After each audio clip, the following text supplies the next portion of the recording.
की जाए तो मेहमानों के पहुंचने का जो सिलसिला था उसमें सबसे पहले अंतर्राष्ट्रीय संगठनों के जो प्रतिनिधि हैं वो पहुंचेंगे और प्रधानमंत्री मोदी और राष्ट्रपति द्रौपदी मुर्मू इस वक्त एशियन डेवलपमेंट बैंक के प्रेसिडेंट मासात्सुगु असाकावा को एक तरीके से वहां पे उन्होंने होस्ट किया, उनका अभिवादन किया है, स्वागत किया है। और ये रात्रि भोज जो कि राष्ट्रपति के माध्यम से दिया गया है और ये तस्वीरें अपने आप में बताती हैं कि कितना विहंगम और दृश्य है। भारत की बढ़ती झलक को दिखाते हुए तिरंगे की रोशनी में नहाया हुआ भारत मंडपम भारत की सांस्कृतिक विविधता को दर्शन कराता हुआ, इसके अलावा तमाम मेहमानों के आने का सिलसिला लगातार जारी है और ये अंतर्राष्ट्रीय जो संगठन है उनसे जुड़े हुए तमाम मेहमानों का सिलसिला एक तरीके से ये शुरू हो गया, जहां पर प्रधानमंत्री मोदी और राष्ट्रपति द्रौपदी मुर्मू स्वागत कर रहे हैं तमाम मेहमानों का। और वसुधैव कुटुंबकम, one earth one family one future यहाँ साफ तौर पर लिखा हुआ है। फाइनेंशियल स्टेबिलिटी बोर्ड के वित्तीय स्थिरता बोर्ड के अध्यक्ष क्लॉस नॉट अपने आप में इस वक्त तस्वीरों में नजर आ रहे हैं और ये बताता है किस प्रकार से भारत के निमंत्रण पर दुनिया भर की तमाम शक्तियां इस वक्त पहुंची हुई हैं और भारत खुश है अपने मेहमानों का स्वागत करने के लिए और ये सिलसिला लगातार जारी यहां पर दिखाई पड़ रहा है और विहंगम तस्वीरें खुशनुमा माहौल के बीच में। और ये अपने आप में दिखाता है कि किस तरीके से तमाम लोग इस वक्त पहुंचे हुए हैं। प्रधानमंत्री मोदी और उसके साथ साथ राष्ट्रपति द्रौपदी मुर्मू स्वागत करते हुए तमाम लोगों का, जो लोग इस वक्त वहां पे मेहमान पहुंच रहे हैं। और भारत मंडपम अपने आप में पूरी तरीके से तैयार है मेहमानों के स्वागत के लिए और ये स्वागत सत्कार भारत की एक परंपरा का बड़ा हिस्सा है और ये भी अपने आप में दिखाता है किस तरीके से लगातार भारत इस बात से अपनी विविधता का मुजाहिरा भी करता है। मिस्टर लीना जॉर्जिवा यहाँ पर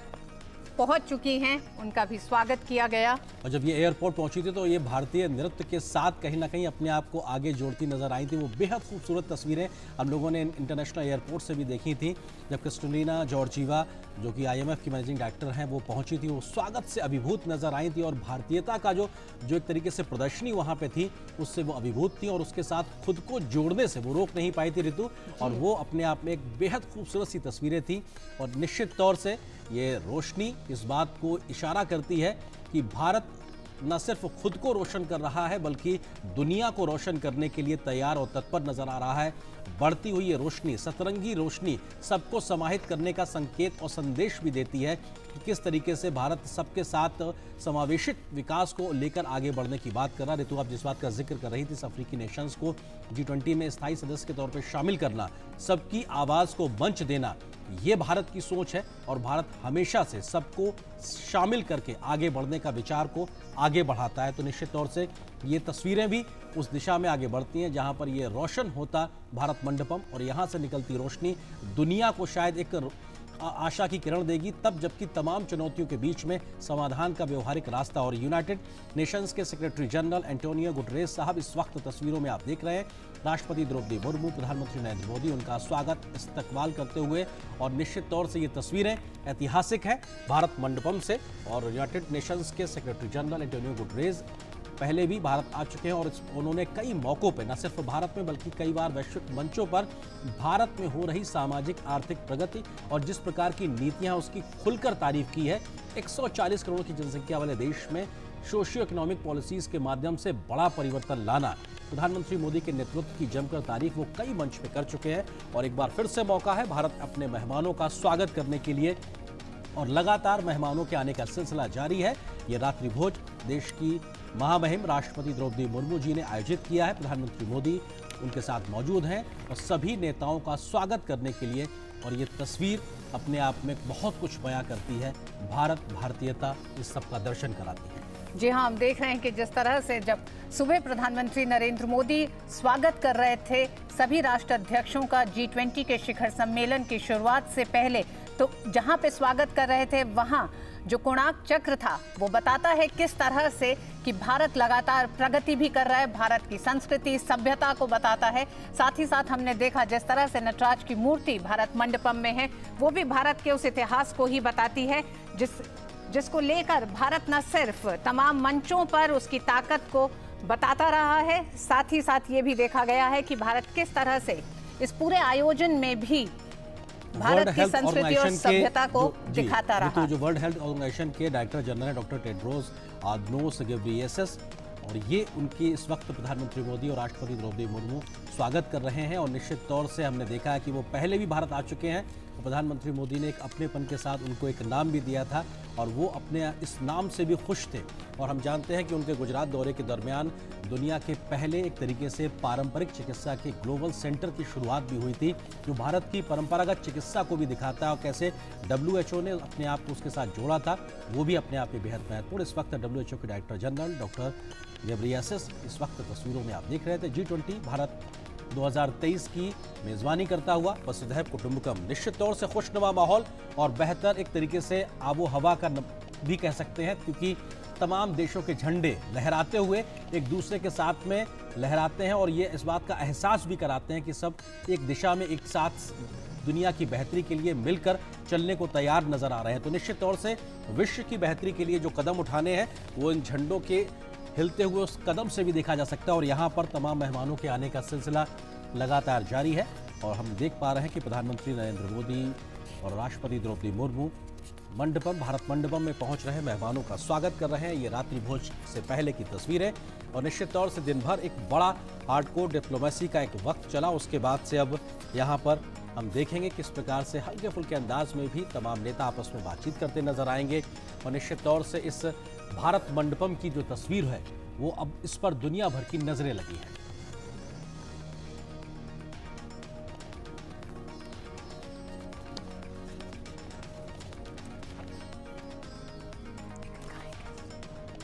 और हमारे साथ में दो खास मेहमान भी इस वक्त जुड़े हुए हैं। संजय भट्टाचार्य जी हैं, पूर्व वरिष्ठ राजनीतिक, इस वक्त हमारे साथ में स्टूडियो में। सर बहुत स्वागत है आपका जुड़ने के लिए। इसके अलावा शुभमोय भट्टाचार्य वरिष्ठ आर्थिक पत्रकार हैं, वो भी हमारे साथ में जुड़े हुए हैं। आप दोनों का स्वागत है। एम्बेसडर भट्टाचार्य जी, सबसे पहला सवाल, क्योंकि नए भारत, विकसित हो रहे भारत की ये तस्वीरें अपने आप में बहुत कुछ बयां करती है। इस वक्त तस्वीरों में हम देख सकते हैं जो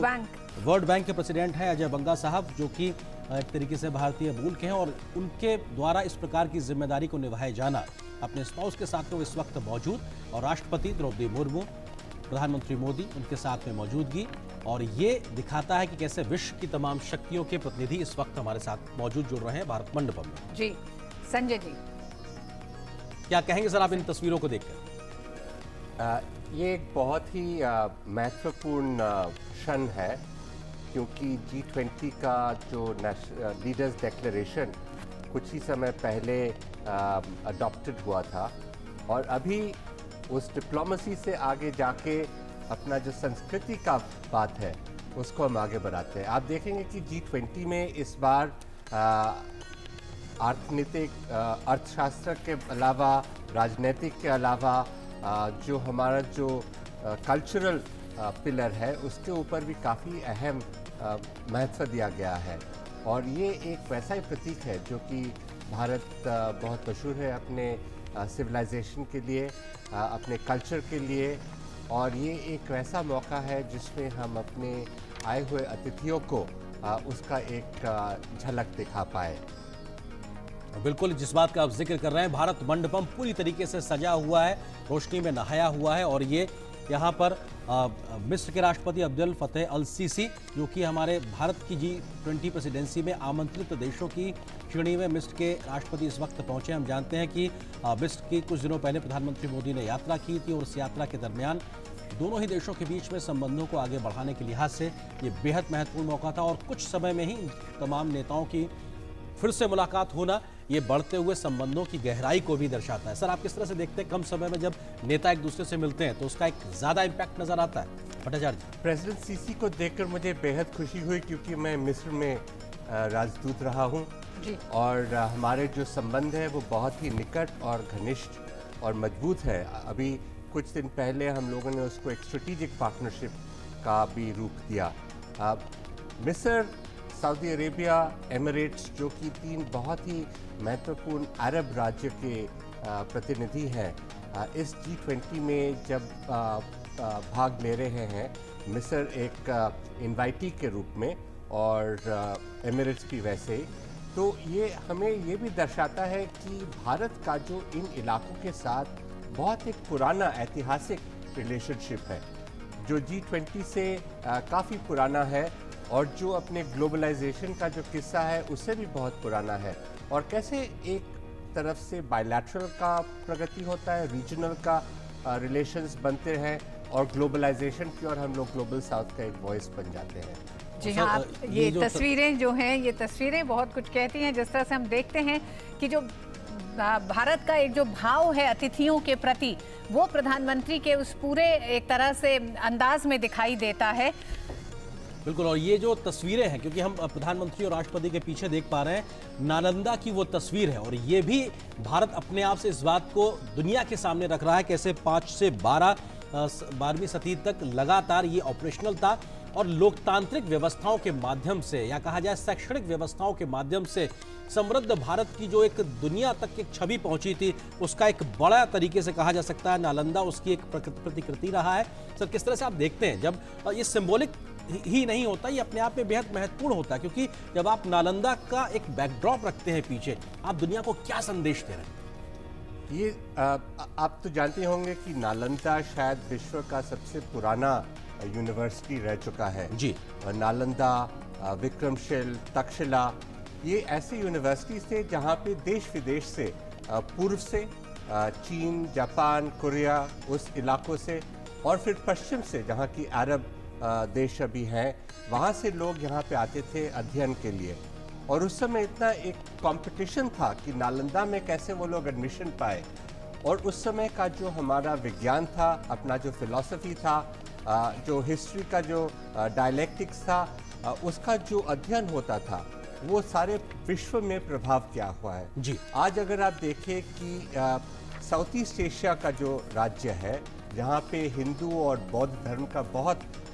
भारी प्रभाव है, वो ऐसे ही यूनिवर्सिटी से बाहर चलते। सर, आपको विनम्रता से रुको, क्योंकि जब नालंदा की बात करते हैं, इस इलाके की बात करते हैं, तो भगवान बुद्ध और भगवान महावीर का नाम स्वतः मन में आता है, और भारत ये हमेशा से कहता है ये भगवान बुद्ध का जो शांति का संदेश है वो दुनिया भर में आगे बढ़ाता है। तो विश्व शांति की बात को वैश्विक मंचों पर सबसे मुखरता से रखने वाला देश भारत, अगर वो महावीर भगवान बुद्ध के नालंदा के लोकतांत्रिक व्यवस्थाओं के बैकड्रॉप में खड़े होकर विश्व नेताओं का स्वागत करता है, तो ये अपने आप में बहुत कुछ बयां करता है। और संभवतः मॉरिशस के प्रधानमंत्री इस वक्त मौजूद हैं, जिनका वो स्वागत कर रहे हैं, प्रधानमंत्री मोदी और राष्ट्रपति द्रौपदी मुर्मू जी, और निश्चित तौर से ये तमाम विश्व के नेताओं के आने का सिलसिला लगातार जारी है। जगन्नाथ का स्वागत किया जा रहा है, प्रधानमंत्री नरेंद्र मोदी और राष्ट्रपति द्रौपदी मुर्मू। हमारे साथ में शुभमोय भट्टाचार्य जी भी जुड़े हुए हैं। शुभमोय जी, ये भी बहुत महत्वपूर्ण होता है कि जब आप विश्व नेताओं का स्वागत कर रहे हैं, तो आपके पीछे की जो तस्वीर है वो भी एक बड़ा संदेश देती है कि आप आज नहीं, आप कितने पुराने विश्व गुरु रहे हैं, आपने दुनिया को क्या कुछ दिया है। लोकतांत्रिक व्यवस्थाएं आपकी आज की नहीं है, दुनिया में कितनी सदियों पुरानी है। शुभमोय जी। हाँ बिल्कुल, और साथ में आपकी जो प्रतिष्ठा वो सिर्फ आज ही से नहीं बनता है, वो आपके पुराने चाल चलन वगैरह सब कुछ से बनता है। और ये बहुत बड़ा चीज़ है कि भारतीय सभ्यता, भारतीय संस्कृति, जिसमें हम लाइफ का, हम खासकर जो इसका जिक्र G20 डिक्लेरेशन में किया गया है, ये लाइफ भारतीय व्यवस्था से कुछ अच्छी तरह से जुड़ा हुआ है कि एनवायरनमेंट, पॉजिटिव एनवायरनमेंट के साथ सस्टेनेबिलिटी मान के हम जो चलते हैं, उनका पूरा कनेक्शन इसी हमारे, यही हमारा धरोहर है। और ये एक बहुत बड़ा चीज़ है जिसको हमने इस बारी सामने रखने में सक्षम हुए हैं। और ये बहुत बड़ा, आप जैसे कनेक्शन कर रहे थे कि आप पुरानी सभ्यता के साथ नई सभ्यता, नई ऊर्जा, दोनों का मिश्रण एक बहुत बड़ा पहलू होगा। बिल्कुल, और एक बहुत बड़ा पहलू होगा, और कैसे दुनिया के सबसे बड़े कन्वेंशन सेंटर में भारतीयता साफ तौर से दिखाई पड़ रही है, झलक रही है, जहां पे अष्टधातु की मूर्ति के साथ में नटराज की मौजूदगी ये बताती है कि किस प्रकार की स्थितियां, परिस्थितियों के साथ में भारत ने अपने आप को विश्व गुरु के तौर पर स्थापित किया था। उसकी जड़ों में कहीं ना कहीं लोकतांत्रिक व्यवस्थाएं हैं। तमाम ऐसी व्यवस्थाओं के साथ में वो समाहित रहा है, जिसको लेकर दुनिया आज काफ़ी कुछ हासिल करने की कोशिश कर रही, क्योंकि परंपरागत चिकित्सा की बात हो या फिर अपना ज्ञान की बात हो। इस वक्त तस्वीरों में बांग्लादेश की प्रधानमंत्री शेख हसीना, उनका स्वागत करते हुए प्रधानमंत्री नरेंद्र मोदी और उनके साथ में राष्ट्रपति द्रौपदी मुर्मू, और निश्चित तौर से हमारे पड़ोसी मुल्क बांग्लादेश से आई हमारी प्रधानमंत्री शेख हसीना, और ये खुशनुमा तस्वीर। भट्टाचार्य जी, किस तरह से आप देखते हैं आप इसको? ये बहुत ही महत्वपूर्ण है। कल प्रधानमंत्री जी ने शेख हसीना के साथ बायलैटरल मीटिंग भी किया था। ये हमारे बहुत ही घनिष्ठ नेबर है, हमारे साथ इनका बहुत लंबा नाता है और हमारा जो नेबरहुड के प्रति जो एक प्रायोरिटी है जी, हमारा जो बांग्लादेश के साथ जो रिलेशंस है उससे ये उभर के आता है। और बंगबंधु का जो ख्याल आया जी, था, जी जी आप बात करिए। जो कि मैं कहना चाहता था कि जैसे आप देख रहे हैं ये लोग आ रहे हैं, इसमें एक और भी झलक आता है कि भारतीय प्रवासी जो हैं वो भी देश विदेश में जाकर एक बहुत इम्पोर्टेंट स्तर पर पहुंच चुके हैं। आपने देखा वो वर्ल्ड बैंक की चीफ जो है बंगा, वो वहाँ पे थे, वो प्रवासी हैं। अनिरुद्ध जगन्नाथ मॉरिशस के जो प्रधानमंत्री हैं, कुछ देर बाद आप देखेंगे कि यूके के भी प्रधानमंत्री आएंगे, वो भी प्रवासी हैं। हमारा जो एक संस्कृति है जो कि हम लोगों ने देश विदेश में फैलाया हुआ है और वहाँ के जो अपना संस्कृति है उनके साथ वो मिल चुके हैं, लेकिन एक भारतीयता का जो है वो एसेंस वो उनके साथ रह जाता है और ये भी बड़े सुंदर तरह से इस पे नज़र आ रहा है। बिल्कुल, और ये अपने आप में तमाम तस्वीरें इस बात को बयां करने के लिए काफ़ी हैं कि कैसे भारत अपनी मेज़बानी में G20 की अध्यक्षता में वैश्विक समस्याओं के समाधान के लिए आगे बढ़ता नजर आया और एक कंसेंसस बनाता नजर आया। शुभमोय भट्टाचार्य जी भी हमारे साथ जुड़े हुए हैं। शुभमोय जी, आपको लगता है कि दिल्ली डिक्लेरेशन को लेकर सहमति बनना ये भी भारत की बढ़ती क्षमताओं को सीधे तौर से दिखाता है? शुभमोय जी। आर्यन जी, साथ दिल्ली डिक्लेरेशन ही नहीं, साथ में जो कुछ देर पहले जो प्रधानमंत्री जी ने जो India middle east Europe corridor आर्थिक कॉरिडोर का जो प्रपोजल का जो घोषणा किए हैं उसको मैं बहुत ही सिग्निफिकेंट मानता हूँ, क्योंकि ये कॉरिडोर एक पूरे दुनिया के जो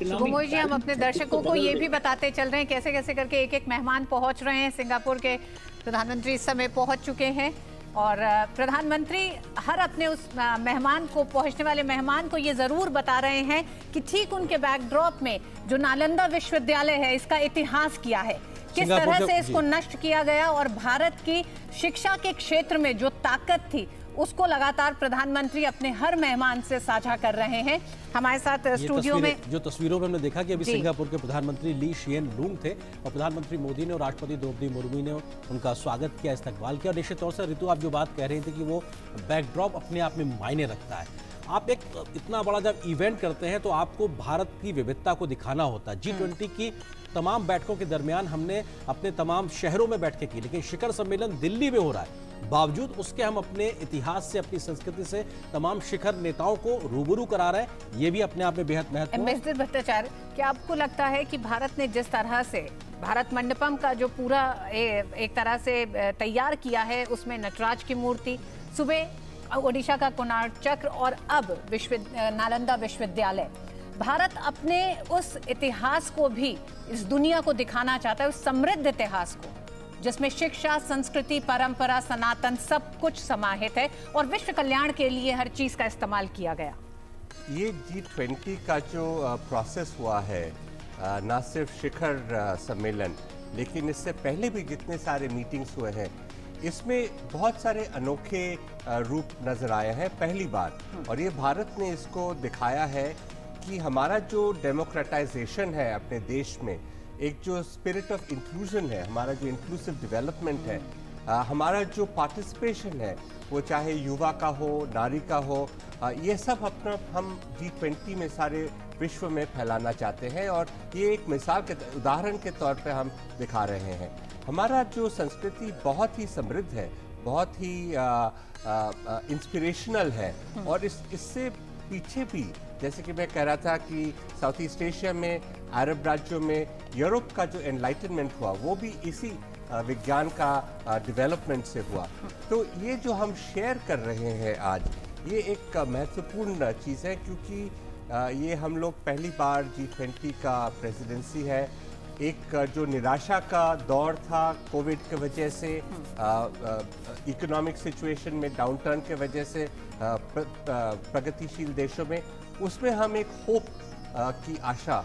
एक आशा का एक किरण दिखा रहे हैं। और इसमें ये सब बहुत महत्व रखते हैं। हमारा जो प्राचीन संस्कृति है, हमारा जो हमारा एम्पावर्ड जो सिटीजन्स है, हमारा जो एस्पिरेशंस है और उसको हम कैसे एक ग्लोबलाइज्ड वर्ल्ड, एक ग्लोबल साउथ का एक वॉइस की तरह हम लोग डेवलप करें, ये बहुत प्रभावशाली रहेगा। बिल्कुल, ये बहुत प्रभावशाली है और बदलते भारत जी भी हमारे साथ में जुड़े हुए हैं। शुभमोय जी, आप India middle east European union corridor का जिक्र कर रहे थे। ये एक महज फिजिकल कॉरिडोर नहीं होगा, बल्कि कनेक्टिविटी के बढ़ाने के लिहाज से, संबंधों को भी, पीपल टू पीपल कॉन्टैक्ट को बढ़ाने के लिहाज से भी एक बड़ा एक परिवर्तन लेकर आने जा रहा है। शुभमोय जी। बिल्कुल, और इसको अगर आप हर पहलू में देखें, ये वाला जो कॉरिडोर जिसकी बातें हुई है, ये मैं इसीलिए कह रहा हूँ क्योंकि इसमें मेजबान भारत, साथ में सऊदी अरेबिया, अमेरिका राष्ट्रपति जो बाइडेन, हर तीनों का प्रेजेंस में ये कॉरिडोर का अनाउंसमेंट एक और दूसरा किसी प्रोजेक्ट से कहीं ज्यादा है, क्योंकि इसमें एक इकोनॉमिक अलायंस का, आपने कहा, बिल्कुल कहा कि लोगों को साथ में आने का ये भाव विनिमय, कल्चर वगैरह बहुत सारी चीजों का, और उसके पूरे सबके पीछे सशक्त एक आर्थिक बुनियाद को कनेक्टिविटी का जो तैयार हो रहा है, ये इसके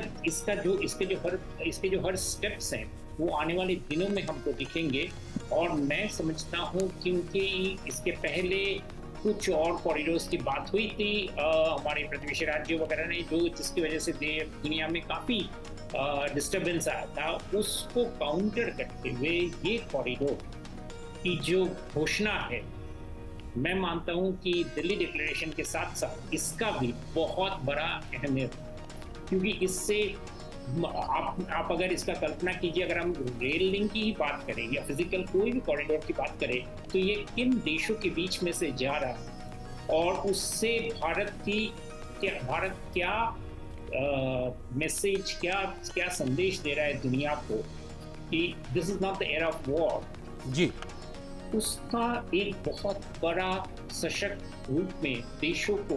अपने कोऑपरेशन के लिए हाथ बढ़ाना पड़े। तो मुझे तो लगता है कि ये इसकी घोषणा का जो हर स्टेप्स होंगे इसके बड़ बिंदु में इतने सारे इन्वेस्टमेंट्स वगैरह के छवि आएंगे कि वो पूरी दुनिया के, जैसे मैं कह रहा था कि पूरी दुनिया की अर्थव्यवस्था के लिए ये अभी थोड़ी देर पहले संजय जी बोल रहे थे कि इस पूरे हताशा का जो जो माहौल था उसको बदलने में ये बहुत बड़ा कामगार कदम सिद्ध हुआ जी। बिल्कुल, और मेहमानों के आने का सिलसिला लगातार जारी है और ये आप देख सकते हैं कि भारत मंडपम में रात्रि भोज के आयोजन के समय प्रधानमंत्री मोदी और राष्ट्रपति द्रौपदी मुर्मू विश्व नेताओं का स्वागत करते हुए, और ये एक मौका है भारत की समृद्ध विरासत के साथ भी रूबरू कराने का। परिचय सिर्फ उस लिहाज से नहीं जहां पे दो देशों के नेता मिल रहे हैं, बल्कि दो देशों की संस्कृतियों को भी आपस में जोड़ने के लिहाज से बेहद महत्वपूर्ण। और वसुधैव कुटुंबकम का पीछे लिखा हुआ मंत्र अपने आप में बहुत कुछ बयां करता है। मिस्टर भट्टाचार्य जी, आपको लगता है कि अफ्रीकन यूनियन को एक स्थायी सदस्य के तौर पे भारत की प्रेसिडेंसी में शामिल कराना एक इतिहास लिखा गया, क्योंकि भारत की ये प्रयास था, और एक यूनियन आप भले ही कह दें, लेकिन वो 54-55 देश हैं और कितनी बड़ी आबादी है, उसको एक ऐसा मंच देना जहां पे वो विश्व के साथ में बैठ के बात रख सकता है। आपको लगता है कि इंक्लूसिव ग्रोथ की जब बात की जाती है या सबकी बात को मंच देने की जब बात भारत करता है, उसका एक उदाहरण या जीवंत उदाहरण आज देखने को मिला, इतिहास लिखा गया? ये G20 दो चीज़ के लिए बहुत महत्वपूर्ण रहेंगे। पहला ये है कि ये एक डेमोक्रेटिक इंक्लूसिव अप्रोच रहा है। जैसे कि हम लोग जब आमंत्रण किया देशों को, हम लोगों ने 9 इमर्जिंग देश, अपने नेबरिंग कंट्रीज़ को आमंत्रण किया G20 के मीटिंग्स में भाग लेने के लिए। और अब ये जो अफ्रीकन यूनियन का जो परमानेंट इंक्लूजन हुआ है G20 में, ये सबसे महत्वपूर्ण है, क्योंकि अफ्रीका एक ऐसा कॉन्टिनेंट है जो कि एक्चुअली हमारे विश्व का भविष्य के लिए बहुत इम्पोर्टेंट है। और अफ्रीका ये ऐसा भी कॉन्टिनेंट है जो कि सबसे निग्लेक्टेड है। तो हमारे भारत के नेतृत्व में जो अफ्रीकन यूनियन को इस संगठन में शामिल करना, मेरे ख्याल में ना सिर्फ G20 के लिए, ना सिर्फ अफ्रीकन यूनियन के लिए, लेकिन हमारे विश्व के भविष्य के लिए बहुत महत्वपूर्ण है। जी शुभमय जी, आपको लगता है कि अफ्रीका कॉन्टिनेंट में भारत की देर से पहुंचने की बात को लेकर या कुछ अन्य देशों की पहले पहुंचने की बात को लेकर कई प्रकार की चर्चाएं लगातार होती रही, लेकिन भारत के इस प्रयास से आपको लगता है कि भारत की मौजूदगी पूरे कॉन्टिनेंट में एक और मजबूती के साथ अब देखने को मिलेगी, एक बदले हुए परिदृश्य में देखने को मिलेगी? खासकर अभी इसके कुछ दिनों पहले प्रधानमंत्री मोदी जी ने दक्षिण बोल के एक नया आयाम का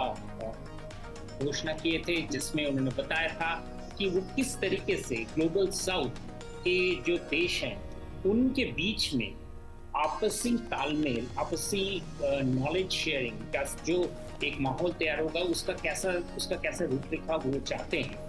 और उसके साथ अगर आप देखें कि अफ्रीकन यूनियन को G20 में शामिल करने से वो सारी चीज़ें एक साथ हो गई कि यानी कि ये कोई जिसे कहते हैं लेंडर और बोरोवर का रिलेशनशिप नहीं है, ये डेवलपमेंट कॉम्पैक्ट, यानी कि सारे देश एक साथ में अपने अपने शक्ति को पूरा इस्तेमाल करते हुए आगे चले। जैसे दिल्ली डिक्लेरेशन में एक बहुत बड़ा इंपॉर्टेंट स्टेटमेंट जो दिया गया उसमें कि चॉइस ये नहीं होना चाहिए कि क्लाइमेट के वो जूझने के लिए देश गरीबी और क्लाइमेट फाइट के बीच में फंस जाए, बल्कि ये कि उनके डेवलपमेंट में हम बाकी सारे देश साथी बने, उनके साथ जुटाएं। ये सारे कंसेप्ट्स जो हैं ये वन वर्ल्ड वन फैमिली का एक जैसे कि क्रियान्वयन करने का एक बहुत बड़ा अहम कदम है। तो इसके लिए जो जिसका जिक्र कर रहे थे कि अफ्रीकन यूनियन को साथ में लाने का और उनकी जो ज़रूरत है उनको हाई टेबल में सामने लाने का ये बहुत बड़ा स्टेप है। एक चीज़ की तरफ मैं आपका ध्यान इसमें आकर्षित करूँगा कि बहुत बार कहा जाता है कि G20 और UN के बीच में क्या संबंध है, पारस्परिक संबंध है। G20 का महत्व इसमें है कि G20 में दुनिया के सबसे बड़े देश जो हैं 19 देश अभी अफ्रीका यूनियन जुड़ गए हैं, जो 19 सबसे बड़े देश हैं, ये एक साथ में इनके लीडर्स एक साथ में बैठ के बात करते हैं हर साल। तो इनकी जो डिसीजंस होते हैं, इनकी जो पारस्परिक जो संबंध होते हैं वो काफी सिग्निफिकेंट होता है। और इसीलिए ये चीज यूनाइटेड नेशन से काफी थोड़ा बहुत हटके है मैं कहूँगा, क्योंकि यूनाइटेड नेशंस में इस तरीके से, हालांकि सोचा ये गया था कि यूनाइटेड नेशंस में बहुत सारे लोग आएंगे, सारे लीडर्स आएंगे, एक साथ में बैठेंगे, लेकिन वो हो नहीं पा रहा है बहुत सारी वजह से। लेकिन ये यहाँ पे जो फास्ट डिसीजन मेकिंग का एक जो परंपरा शुरू हुआ है और हर बारी क्राइसिस में 2008 से लेकर हम देख रहे हैं जी कि 20 एक निर्णायक के रूप से सामने आ रहा है दुनिया में, अर्थव्यवस्था को, दूसरी सारी चीज़ों को, कोविड के समय में जैसे हेल्थ इमरजेंसी को संभालने के लिए, या उसके बाद जैसे अभी ये जो रशिया यूक्रेन वॉर हुआ वहाँ पे दिशा देने के लिए इस बारी के डिक्लेरेशन में ये सब चीज़ें बहुत माने रखती हैं। मैं खासकर आपका आकर्षित करूंगा कि इस बारी का जो डिक्लेरेशन है उस डिक्लेरेशन में कोई फुटनोट या कोई अपेंडिक्स डिसेंडिंग नोट्स नहीं है। ये बहुत बड़ा चीज है इस बारी दुनिया में। जी, ये आप बहुत महत्वपूर्ण बात करें, डिसेंडिंग नोट्स नहीं है और कंसेंसस भारत के निगोशिएशन कैपेबिलिटीज को भी दिखाता है कि तमाम डिफरेंसेस के बाद भी प्रधानमंत्री ने कहा ना कि ग्लोबल डिस्ट्रस्ट वाली एक तरीके से स्थिति आती है जहां पर विश्वास की कमी देखने को मिलती है, लेकिन ग्लोबल ट्रस्ट डेफिसिट की जो उन्होंने बात की उसको दूर करने की जो बात की जा रही है। एम्बेसडर भट्टाचार्य, हम देखते हैं मल्टीलैटरल फोरम्स जब होते हैं और पिछले कुछ दिनों में बदलती जियोपॉलिटिक्स के तहत हमने देखा कि उनकी प्रासंगिकता पे भी सवाल हो रहा है, साथ ही साथ वो कुछ बहुत बड़े निर्णय लेने की तरफ कुछ अड़चन दिखाई दे रहे हैं, जिसका कारण बन रहा है जियोपॉलिटिक्स। आज ऐसे समय जब वैश्विक अर्थव्यवस्था पर एक संकट है, तमाम देश बहुत सारी आर्थिक चुनौतियों से जूझ रहे हैं, ऐसे में अगर भारत G20 के पहले दिन कुछ बड़े मकसद निकालने में कामयाब हो जाता है तो इसे आप क्या मानते हैं? देखिए, मल्टीलैटरल इंस्टीट्यूशंस जो है आज के दिन पे वो ज़्यादातर जो UN और उसके बॉडीज़ हैं वो दूसरे महायुद्ध के बाद बने हुए थे और वो 20वीं सदी के जो परिस्थिति थे उसके अनुसार बनाए गए थे। आज 21वीं सदी में हालात बहुत बदल चुके हैं। ग्लोबल साउथ का एक बहुत अहम रोल बन चुका है। इमर्जिंग नेशंस जो है जैसे कि इंडिया, इनका रोल ग्लोबलाइजेशन में और ग्लोबल डिसीजन मेकिंग में बहुत बढ़ चुका है। लेकिन वो मल्टीलैटरल प्लेटफॉर्म का जो डिसीजन मेकिंग है, चाहे वो यूएन हो या वर्ल्ड बैंक, IMF हो, उस पर पूरी तरह से रिफ्लेक्टेड नहीं है। इसीलिए हम लोग बहुत दिन से कह रहे थे कि उनमें भी रिफॉर्म्स लाने की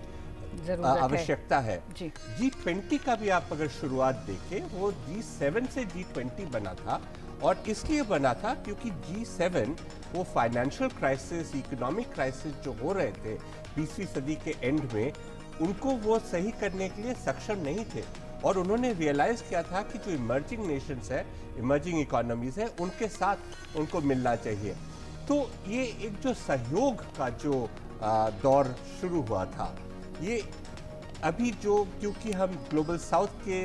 मेन प्रतिनिधि है इंडिया, और हम लोग इस ग्लोबल साउथ को हम लोग एक नए तरह से एक वॉइस दिया है। प्रधानमंत्री जी ने voice of global south summit किया था, जिसमें 125 देशों ने भाग लिया था। उसका जो निष्कर्ष निकला, उसको आज हम भारत के तौर से G20 के सामने उसको सामने रखा, तो ग्लोबल साउथ का एक वॉइस बना। इसलिए मल्टीपोलैरिटी जो बन चुका है वो एक हकीकत है,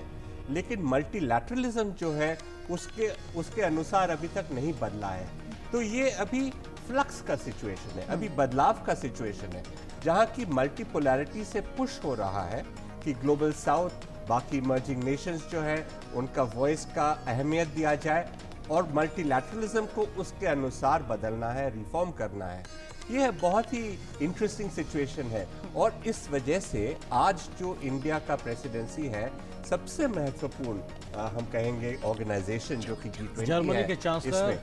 ओलाफ शोल्ज साहब इस वक्त यहाँ पे आप देख सकते हैं उनको, और निश्चित तौर से भारत और जर्मनी के संबंधों के लिहाज से कहा जाए तो बेहद महत्वपूर्ण है, क्योंकि और इस वक्त प्रधानमंत्री चांसलर साहब को इस बात का जानकारी देते हुए कि पीछे आपके बैकड्रॉप में क्या है, और ये निश्चित तौर से नालंदा की ये तस्वीर अपने आप में बताने के लिए बहुत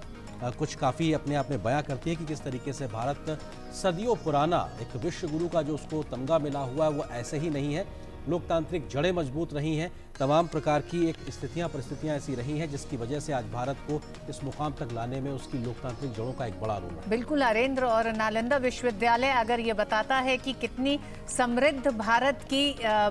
शिक्षा पद्धति रही एक लंबे समय तक, और ये भी बताएगा कि इतिहास में किस तरह से बहुत सारे ऐसे प्रतिष्ठानों को नष्ट किया गया है, उन नष्ट करने के कारण क्या रहे हैं, और उसके बाद भारत की ये ताकत रही है कि वो एक बार फिर उसी तरह से उठकर आज की तारीख में जब 2047 में विकसित राष्ट्र होने का भारत एक संकल्प लेता है, तो किस तरह से उसको लेके आगे बढ़ रहा है।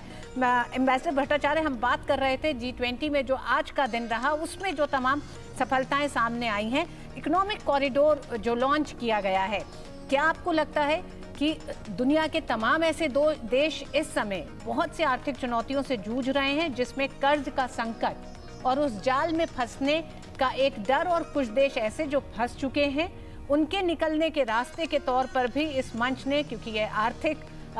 मोर्चे का एक पूरा ये मंच है, तो उसने एक समाधान निकाला है। साथ ही साथ प्रधानमंत्री ने जब कहा कि कनेक्टिविटी विभिन्न देशों के बीच आपसी व्यापार को तो बढ़ाती है, विश्वास को भी बढ़ाती है, लेकिन इसमें ये ध्यान रखना होगा कि तमाम देशों की संप्रभुता और अखंडता का सम्मान किया जाए, फाइनेंशियल वायबिलिटी को प्राथमिकता देना, उन्होंने कहा। प्रधानमंत्री ने बहुत स्पष्ट रूप से कहा था कि जैसे हम लोगों ने कोविड को ओवरकम किया है, वैसे ही हम बाकी सब जो समस्या है उनको भी हम ओवरकम कर सकते हैं, लेकिन ये जो ट्रस्ट डेफिसिट है उसको हमें पहले संभालना होगा। और इसके वजह से बहुत सारे जो इनिशिएटिव्स हैं, दो आपने इसका जिक्र किया, एक जो इकोनॉमिक कॉरिडोर जो कि मिडल ईस्ट से जा रहा है, ये बहुत महत्वपूर्ण है। शुभमय का जो राय था उससे मैं पूरी तरह सहमत हूँ कि ये एक बहुत इम्पोर्टेंट स्टेप है। अभी जो आप देखते हैं कि एनर्जी सिक्योरिटी की ओर से मिडल ईस्ट का रीजन्स बहुत ही इम्पोर्टेंट है, और अगर हम आगे डेवलपमेंट की ओर चले, सस्टेनेबल डेवलपमेंट की बात करते हैं, तो ये इकोनॉमिक एनर्जी सिक्योरिटी का जो अहम रोल है उसको और कंसोलिडेट करना चाहिए, उसमें और एफिशिएंसी लाने की ज़रूरत है। और ये जो कोलैबोरेशन हो रहा है भारत के बीच और मिडल ईस्ट और आगे जाके यूरोप और वेस्टर्न प्रांतों की ओर, ये बहुत जापान के इम्पोर्टेंट है। प्रधानमंत्री फुमियो किशिदा, और ये बहुत महत्वपूर्ण है क्योंकि उनके साथ में उनकी जो बेटर हाफ है वो अपने आप में भारतीय परिधान में नजर आ रही है। ये तो शायद आप बता पाएंगे ये कौन सी साड़ी है जो उन्होंने पहनी हुई है? निश्चित तौर ये से शायद बहुत ही सुंदर कांचीवरम साड़ी लग रहा है, लेकिन आपको शायद पता होगा कि किशिदा का भारत के साथ बहुत पुराना रिश्ता है। वो यहाँ पे बहुत बार आ चुके हैं। उनके जो ग्रैंडफादर थे वो भी यहाँ पे आ चुके थे और भारत के साथ उनका बहुत गरीब रिश्ता था। एक जज पाल हुआ करते थे जिन्होंने एक राय निकाला था दूसरे महायुद्ध के बाद, जिसमें उन्होंने एक डिसेंटिंग वॉइस किया था और वो एक नेशनल हीरो माना जाते हैं जापान में। और किशिदा का फैमिली इसमें भी कुछ बेनिफिशियरी है। वो भारत के साथ और प्रधानमंत्री के साथ उनका बहुत ही पर्सनल रिलेशनशिप है। सर ये जो तस्वीर सुबह, हाँ, जो सुबह का जब मतलब वो जो पूरा माहौल था जिसमें बड़े सख्त और बड़े फैसले लेने थे, बड़ी वैश्विक चुनौतियां थी, लेकिन अब ये जो दृश्य हमें लगातार दिखाई दे रहे हैं, हमने कई राष्ट्राध्यक्षों और उनके साथ उनकी स्पाउसेस को देखा कि वो भारतीय परिधानों में दिखाई दे रही हैं। और ये जो एक अंदाज इस समय का है कितना महत्वपूर्ण होता है ऐसे मंचों पर, जब अंतर्राष्ट्रीय इस तरह के समिट होते हैं, सम्मेलन होते हैं, उसमें इस शाम के इस रात्रि भोज की क्या भूमिका रहती है? आपने देखा होगा बहुत लोग नमस्ते भी कर रहे हैं। ये कोविड के दौरान हैंडशेक से नमस्ते का शिफ्ट जो है बहुत ही प्रोनाउंस्ड था। और इंटरनेशनल गैदरिंग्स में जिनीवा में, न्यूयॉर्क में आप अक्सर देखते हैं कि आजकल लोग नमस्ते करते हैं हैंडशेक के बजाय। ये भारत का एक और दान है, क्योंकि हमारा जो एक सभ्यता है उसको हम जैसे ही शेयर करते हैं बाकी लोगों से, वो उससे प्रभावित होते हैं। चाहे वो योग हो या आयुर्वेद, चाहे वो नमस्ते हो या अपना जो फिलॉसफी हो। हम कहेंगे कि आज का जो चर्चा हुआ दिन भर, जिसमें आप कह सकते हैं कि हाँ टफ नेगोशिएशंस था, लेकिन एक जो सहयोग का जो स्पिरिट था वो बहुत स्पष्ट नज़र आया। और हमने देखा कि सब ने मिलकर एक बहुत ही शानदार डिक्लेरेशन का घोषणा किया है। और उसके बाद ये अभी एक क्या कहते हैं कि रिजॉइस करने का समय है जी। और भारत अपने सही रूप से इसका एक अनुभव दे रहे हैं। दिन भर की हार्डकोर डिप्लोमेसी के बाद में शाम को एंजॉय करने का वक्त है, ये बहुत महत्वपूर्ण बात करें। शुभमोय भट्टाचार्य जी भी हमारे साथ जुड़े हुए। शुभमोय जी, सस्टेनेबल डेवलपमेंट गोल्स को लेकर भी दिल्ली डिक्लेरेशन में साफ तौर से बात कही गई। आपको लगता है कि 2030 के जिस लक्ष्य को लेकर दुनिया चल रही है उसमें हम काफी पीछे चल रहे हैं? हमसे मतलब दुनिया की हम बात कर रहे हैं। ऐसे में एक बार फिर से विश्व मंच से इस बात को रेखांकित किया जाना भारत की ओर से और ज्यादा पुरजोर तरीके से उस बात को रखना, आपको लगता है कि दुनिया की प्राथमिकताओं में इस दिशा में और तेजी से कदम आगे बढ़ते नजर आएंगे? क्योंकि भारत का ट्रैक रिकॉर्ड इस दिशा में बहुत बेहतर है तमाम अन्य इवन विकसित देशों के माध्यम से भी अगर बात की जाए तो। बिल्कुल, और आप देखेंगे दिल्ली डिक्लेरेशन में कई अहम पैराग्राफ्स सस्टेनेबल डेवलपमेंट गोल्स के बारे में जिक्र करता है और साथ में चिंता भी जताता है कि हम मतलब अभी 2030 पहुंचने में 2023 में पहुंच गए हैं, यानी almost middle of the decade है। और मैं उसी डिक्लेरेशन से ही पढ़ रहा हूँ और जिसमें चिंता जाहिर किया गया है कि अभी भी एसडीजी के बहुत सारे गोल्स में आशानुरूप प्रोग्रेस नहीं हुआ। ये एक साधारण इस तरह के डॉक्यूमेंट्स में इस तरह के चिंता का बयान इस तरीके से नहीं किया जाता है, लेकिन ये करना, और फिर से वही बात है कि ये G20 का प्लेटफॉर्म है जहाँ पे this is the sort of the highest decision making body दुनिया में, तो इसके तरफ से ये चिंता जताना एक अपने आप ही दर्शाता है कि इसको कितना प्रमुखता दिया गया है, यानी इसको कितना आगे अग्रसर होने के लिए कितने सारे स्टेप्स लिए गए हैं। इसलिए अगर आप देखेंगे कि आगे ये डिक्लेरेशन के चलते बहुत सारे पैराग्राफ्स में सस्टेनेबल डेवलपमेंट के जो पहलू हैं, सस्टेनेबल डेवलपमेंट गोल्स के जो टारगेट्स हैं, जो जिन देश जिस एजेंसीज को काम करना है उन पर जोर दिया गया है, उन पर आग्रह किया गया है कि वो अपना काम को और आगे बढ़ाए और फुर्ती से काम करे, ताकि सस्टेनेबल डेवलपमेंट गोल्स के जो टारगेट्स हैं, और खासकर वो इतना जरूरी है क्लाइमेट चेंज के समय में कि एक तरफ तो क्लाइमेट चेंज के चलते ही बहुत सारे मुश्किलात दुनिया को सामने करना पड़ रहा है, उसके ऊपर अगर सस्टेनेबल डेवलपमेंट गोल्स के जो टारगेट्स हैं, यानी कि जो एग्जिस्टिंग जो कमियां हैं दुनिया में, जिसका जिक्र शुरुआत में ही किया गया, पॉवर्टी का, इनइक्वालिटी का, जेंडर इश्यूज का, इन सारी चीज़ों बिंदुओं का, इन सभी में जो कमियां हैं, तो वो अगर उनको अगर ठीक नहीं किया जाए तो दुनिया के लिए बहुत बड़ा चैलेंज बन जाता है। और चूंकि हम लोग, जैसे हम अभी इस वक्त जो बात कर रहे थे कि G20 दिशा निर्देश करने के लिए दुनिया में इससे बड़ा मंच नहीं है। हालांकि G20 कोई बाइंडिंग डिक्लेरेशन नहीं देते हैं, एक इंडिकेशन देते हैं, लेकिन वो इंडिकेशन ही काफ़ी है, क्योंकि इंडिकेशन अगर महत्वपूर्ण नहीं होते तो इन सारे देशों के जो लीडर्स हैं वो इस तरह के मंच पे अपने साथ खुद नहीं आते। तो ये कहना कि सस्टेनेबल डेवलपमेंट गोल्स के जो टारगेट्स हैं उन पर दुनिया कुछ हद तक भटक गया है, और ये सारे शब्द उसमें इस्तेमाल किया गया है कि वी हैव स्ट्रेड, ये सारे शब्द ये बताता है कि इसको कितना गंभीरता से इसको लिया गया, कितना इस बारे में सोचा गया है, और कितना इस पर अमल करने के लिए दुनिया के देशों को किस तरह के कदम उठाने चाहिए, उन पर ध्यान दिया गया है। मैं कहूँगा कि ये बहुत बड़ा डायरेक्शन है, फाइंडर है दुनिया के लिए, क्योंकि इन सभी चीज़ों पर कुछ जैसे कहते हैं जो इमीडिएट ज़रूरतें थी, जो इमीडिएट जो प्रॉब्लम्स थे पिछले कई सालों के, उनके चलते इन सभी चीज़ों से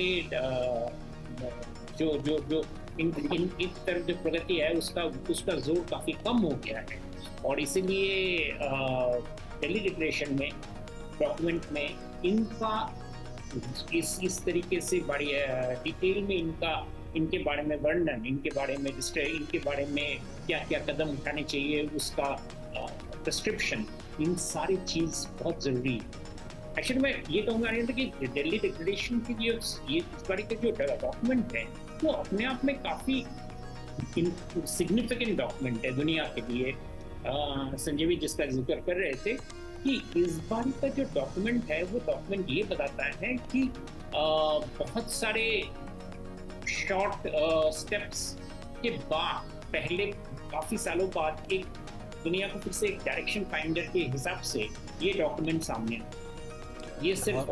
एक देश या दूसरे देश का, रूस के विदेश मंत्री सर्गेई लावरोव इस वक्त तस्वीरों में नजर आ रहे हैं, जहां पर प्रधानमंत्री मोदी उनका स्वागत करते हुए। निश्चित तौर से हम जानते हैं कि रूस के राष्ट्रपति इसमें शामिल नहीं हो रहे, उनके माध्यम से ये फैसला लिया गया था, लेकिन विदेश मंत्री के तौर पर सर्गेई लावरोव इस वक्त तस्वीरों में आपको नजर आ रहे हैं। हमने देखा था कई अन्य वैश्विक मंचों पर भी, ब्रिक्स में भी राष्ट्रपति पुतिन की जगह वहां पर लावरोव साहब भी मौजूद थे। शुभमोमा जी, आपकी बात को पूरा करें। हाँ, तो इस SDG का जो डिस्क्रिप्शन, मैं कहता हूँ दिल्ली और दिल्ली डिक्लेरेशन का जो अहमियत है वो दोनों अभी तो हम जिक्र कर रहे हैं, बहुत सारी चीज़ों को लेकर हम आगे देखकर खुश होते हैं। मैं ये कहूँगा कि इस डिक्लेरेशन का महत्व अभी और भी ज़्यादा बिल्कुल होता नजर आएगा। बिल्कुल सर, मैं आता हूँ आपके पास। संजय भट्टाचार्य जी, आपसे एक रिएक्शन लेंगे, क्योंकि सर्गेई लावरोव साहब को हमने देखा पुतिन साहब की जगह। किस तरीके से आप देखते हैं इस पूरे भू राजनीतिक स्थितियों के बीच में, हमारी मेजबानी के बीच में, इन तस्वीरों को? आप जानते हैं कि ऐसे जो इंटरनेशनल गैदरिंग्स होते हैं, चाहे वो G20 हो या पहले ब्रिक्स हुआ था, हर एक देश अपना जो कौन प्रतिनिधि होगा वो खुद चुनते हैं और उसका हम पूरा सम्मान करते हैं। और सर्गेई लावरोव तो भारत का बहुत ही पुराना मित्र भी है। हाल में आपने भी जिक्र किया था कि ब्रिक्स का जो समिट हुआ था, जो कि जोहान्सबर्ग में, उसमें भी पुतिन मौजूद नहीं थे। उन्होंने एक वीडियो मैसेज भेजा था हालांकि, बट सर्गेई लावरोव वहाँ भी थे। ऋषि सुनक इस वक्त ऋतु नजर आ रहे हैं, और ब्रिटेन के प्रधानमंत्री ऋषि सुनक, क्योंकि हमने देखा है कि कैसे भारत और भारतीयता के साथ में उनका जुड़ाव है, और हर भारतीय को इस बात को लेकर फख्र भी है, क्योंकि भारतीयों को भी लगता है कि हाँ, भारत से जुड़ाव रखने वाले व्यक्ति दुनिया के कितने बड़े बड़े बड़े ओहदों पे मौजूद हैं और दुनिया के बड़े मुल्कों को दिशा देने में एक बड़ा रोल अदा कर रहे हैं। आप नमस्ते का जिक्र कर रहे थे। बिल्कुल उसी मुद्रा में ऋषि सुनक भी दिखाई दे रहे हैं और यहाँ भारत पहुंचने के बाद भी उन्होंने कहा कि भारत आने के उनके कई मायने हैं। उनका जो 2 से 3 दिन का जो प्रवास है उसमें बहुत सारे वो कार्यक्रमों के साथ आए हैं। ऋषि सुनक और उसके वाइफ दोनों ही भारत से जुड़े हुए हैं, भारतीय ही कह सकते हैं। वो एक प्रैक्टिसिंग हिंदू है, जो कि उन्होंने यूके के पार्लियामेंट में भी उन्होंने इसका जिक्र किया था। ये आज एक बहुत ही अनोखा समय है जहाँ की आप देख रहे हैं कि बहुत सारे देशों में पॉलिटिकल लीडरशिप में भी बहुत सारे भारतीय लोग हैं। प्रधानमंत्री के तौर पे UK, Ireland, Portugal, Suriname, Guyana, Seychelles, Mauritius, इन सब के जो प्रधानमंत्री हैं सभी भारतीय ओरिजिन के हैं। यूएस के वाइस प्रेसिडेंट भी, उनका भी भारत से नाता है। अभी हाल में सिंगापुर का जो नए राष्ट्रपति चुने गए हैं वो भी भारतीय ओरिजिन के हैं। तो एक जो भारत का जो प्रभाव और एक ये शांतिपूर्ण एक जो संस्कृति का जो प्रभाव है, ये हम लोग बहुत सारे जगह में देख रहे हैं। बिल्कुल, ये तस्वीरें अपने आप में ऋतु बहुत कुछ बयां करती हैं। ब्रिटेन के प्रधानमंत्री ऋषि सुनक अपनी पत्नी के साथ में, राष्ट्रपति द्रौपदी मुर्मू और प्रधानमंत्री नरेंद्र मोदी खुशनुमा माहौल में बातचीत होते हुए, सभी के चेहरों पे मुस्कुराहट और निश्चित तौर से ये आपसी संवाद जो है ये बहुत कुछ बयां इसलिए भी करते हैं कि जब माहौल ऐसा बेहतर हो तो आगे बातें ट्रांसलेट होती भी नजर आती है। तमाम जो रुके हुए ठहरे हुए बातें होती हैं, फैसले होते हैं, वो आगे जमीन पर उतरते भी नजर आते हैं जब शीर्ष नेताओं में इस प्रकार की केमिस्ट्री होती है, इस प्रकार की बातचीत होती है। और ब्रिटेन के लिहाज से अगर बात की जाए तो फ्री ट्रेड एग्रीमेंट को लेकर जो लगातार निगोशिएशंस चल रहे हैं, निश्चित तौर से बहुत जल्दी ही वो अपने अंतिम रूप में पहुंचते नजर आएंगे। हमारे साथ में शुभमोय भट्टाचार्य जी भी जुड़े हुए। शुभमोय जी, आपको लगता है कि ब्रिटेन के साथ में अगर संबंधों के लिहाज से बात की जाए तो उस दिशा में तेज गति से प्रगति की उम्मीद सभी लोग लगाए हुए हैं? शुभमोय जी, आप मुझे सुन पा रहे हैं? एम्बेसडर संजय, ये तस्वीरें तो बता रही हैं भारत ने G20 से विमेन लेड डेवलपमेंट की भी बात की है। क्या आपको लगता है कि पहली महिला आदिवासी राष्ट्रपति भारत की, और जब भारत तमाम और देशों को देखता है जहां महिलाओं के प्रतिनिधित्व और शीर्ष नेतृत्व में आज भी महिलाएं नहीं हैं, वो देश अभी उस कतार में काफ़ी पीछे हैं जब वो ये कह सके कि हमारा राष्ट्राध्यक्ष एक तरह से महिला है। क्या आपको लगता है कि भारत कई मायनों में तमाम उन देशों को पीछे छोड़ता हुआ भी अपनी प्रगति के कई रास्ते दिखाता हुआ दिखता है?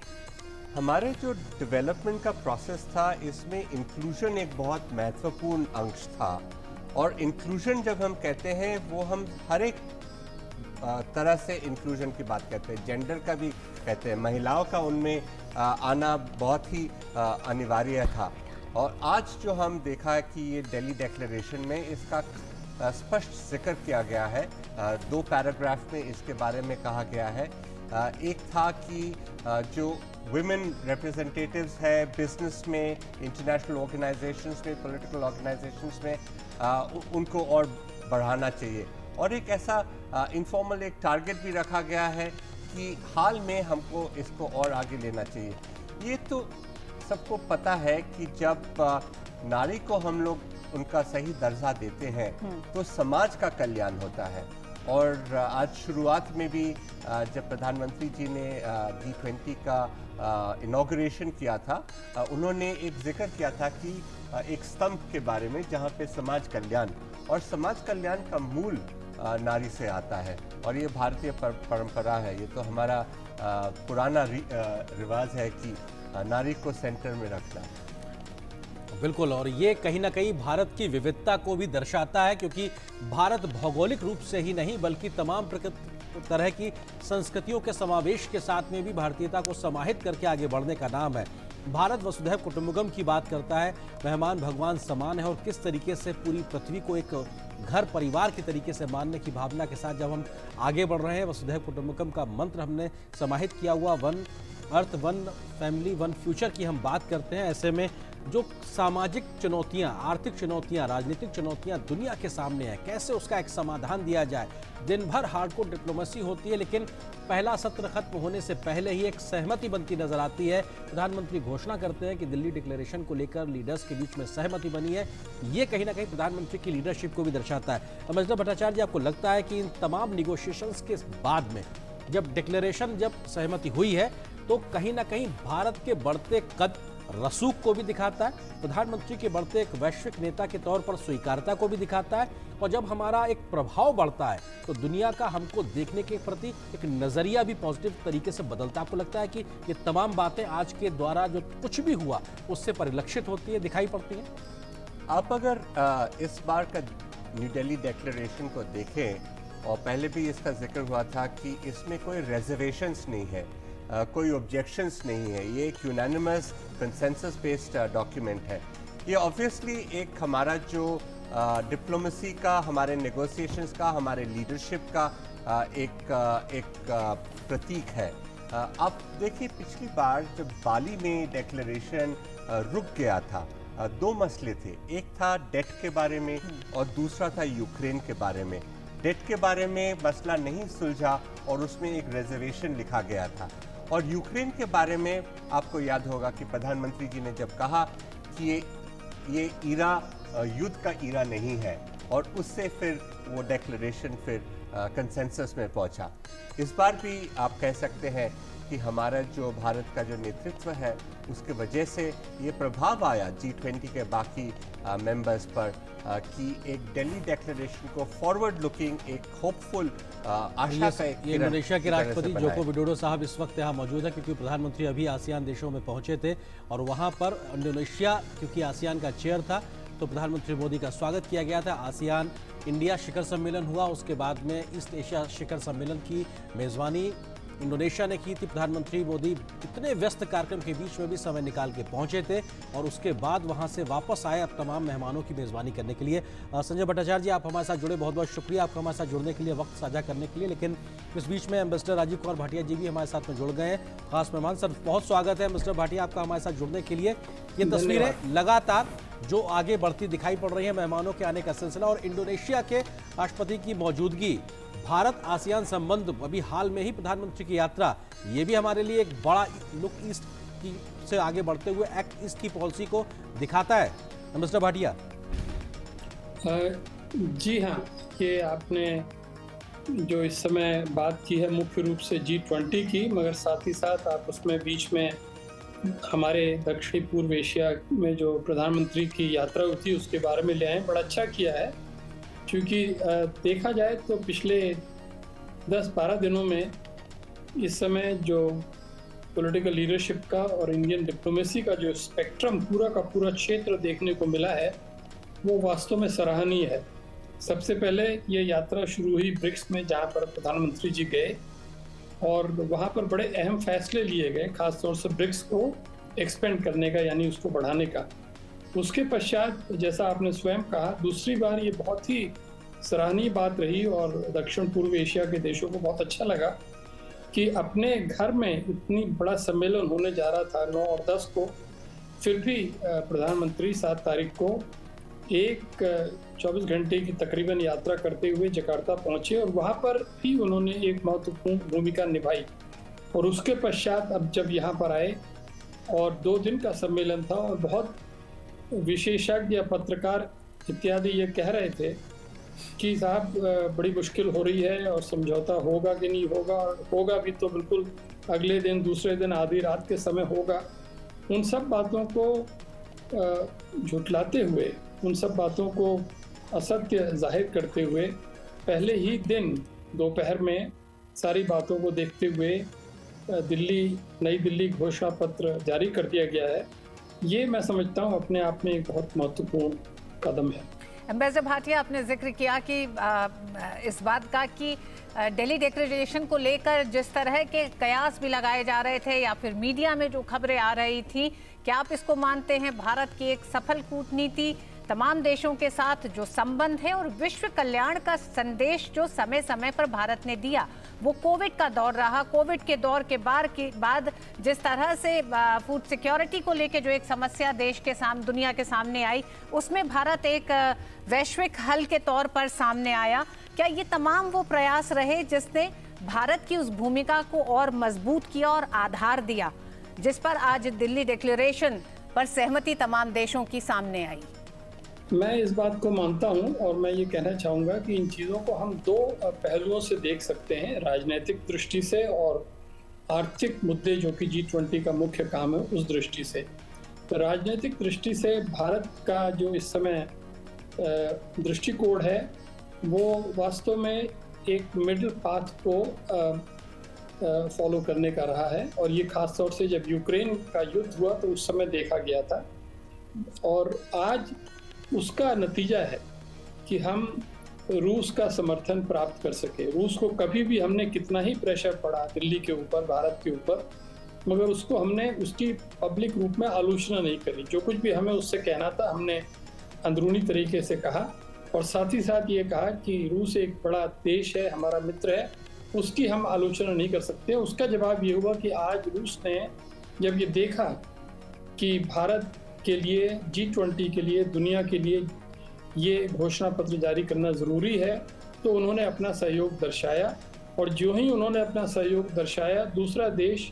जिससे थोड़ा भय था, जिससे चिंता थी, चीन, वो भी सामने आया और उसने भी समर्थन जाहिर कर दिया। तो ये तो हुआ राजनीतिक और कूटनीतिक दृष्टि से। जी। आर्थिक दृष्टि से हम ये जरूर कह सकते हैं कि जो भी हमने 7-8 मुख्य मुद्दे चुने थे, हमारी सरकार ने जो मुख्य मुद्दे चुने थे, वो सब ऐसे मुद्दे थे जिसके ऊपर दुनिया के एक बहुत बड़ा हिस्सा जो है, जिसे ग्लोबल साउथ कहते हैं, उसके हितों की रक्षा को ध्यान में रखते हुए बनाया गया था। ये मात्र भारत के लिए नहीं था, विकासशील देशों के लिए फ्रांस के था। राष्ट्रपति इमैनुअल मैक्रो, एम्बेसडर भाटिया, आपको जरा सा रोकना चाहेंगे, इन तस्वीरों के बारे में बात कर लें और फिर हम आपके पास सवालों पर आते हैं। फ्रांस के राष्ट्रपति, और हमने ध्यान है कि अभी जुलाई महीने में ही प्रधानमंत्री मोदी की फ्रांस की यात्रा हुई थी, जहां पर वो वहां पे मेहमान बने थे और उनको वहां का सर्वोच्च नागरिक सम्मान भी मिला था, और ये भारत और फ्रांस के बढ़ते रिश्तों को दर्शाता है। और इस वक्त प्रधानमंत्री मोदी फ्रांस के राष्ट्रपति इमैनुअल मैक्रों जी को समझाते हुए कि पीछे बैकड्रॉप में क्या है। ये बैकड्रॉप में नालंदा की तस्वीर है। नालंदा वो ज्ञान का कुंज है जो कितने सदियों पहले एक तरीके से भारत ने स्थापित किया था, जिससे न सिर्फ भारत बल्कि पूरा क्षेत्र कहीं ना कहीं उसको ज्ञान मिलता था। और वहां पे भगवान बुद्ध, भगवान महावीर, इस पूरे इलाके के लिहाज से अगर देखा जाए तो वो भी दिखाई पड़ते हैं। और जब भारत ये कहता है कि ये युद्ध का नहीं, बुद्ध की बात को मानते हुए शांति को स्थापित करने का युग है, तो ये निश्चित तौर से उस तस्वीर से भी निकलती हुई एक उम्मीद की किरण है, जो आज दिखाती है कि हम उतने पहले भी अपने मूल्यों के साथ जुड़े थे। सदियों पुरानी 5वीं से 12वीं शताब्दी के बीच की अगर लिहाज से बात की जाए, और आज भी हम उन लोकतांत्रिक परंपराओं के साथ आगे बढ़ते नजर आ रहे हैं। और फ्रांस के साथ भारत की बढ़ती दोस्ती ये अपने आप में दिखाता है किस प्रकार से भारत और फ्रांस के रिश्तों में एक नई गहराई आई है। अमिताभ भाटिया जी, हम इन्हीं तस्वीरों पर समझना चाहेंगे भारत और फ्रांस के लगातार बढ़ते रिश्ते, आपसी समझ, और ये महज व्यापारिक रिश्ते नहीं है बल्कि तमाम मसलों पर बढ़ती समझ ये दिखाती है कि ये बात अब एक और स्तर ऊपर है, जहां पे हमारी समझ आगे है और फ्रांस भी हमको अहमियत किस स्तर की देता है। मिस्टर भाटिया। जी हाँ, फ्रांस हमारे लिए एक बहुत महत्वपूर्ण सामरिक पार्टनर के रूप में न केवल आज या कल से, बस बहुत वर्षों से रहा है। और